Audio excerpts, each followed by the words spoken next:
தனிப்பட்ட நபர்கள் நீங்கள் எப்படி இன்வெஸ்ட் பண்ணுறதுன்னு தெரியல. அவங்களே அங்கே வேலைக்கு போய்க்கிறாங்க.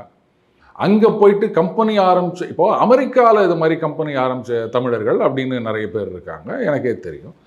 ஆனால் ஜெர்மனி இந்த மாதிரி யூரோப்பியன் நேஷன்ஸில் போயிட்டு கம்பெனி ஆரம்பித்து நடத்துகின்ற தமிழர்கள் அப்படிங்கிறது ரொம்ப கம்மி. அதில் ஒருத்தர் எனக்கு தெரியும், அவர் ஜூரிக்கில் இருக்கார், ஒரு பெரிய யூரோப்பியன் யூனியனுக்கே கன்சல்டன்ட் அப்படின்னு வச்சுக்கோங்களேன். ஸோ அந்த மாதிரி எத்தனை பேர் இருப்பாங்க அப்படின்னு எனக்கு தெரியல.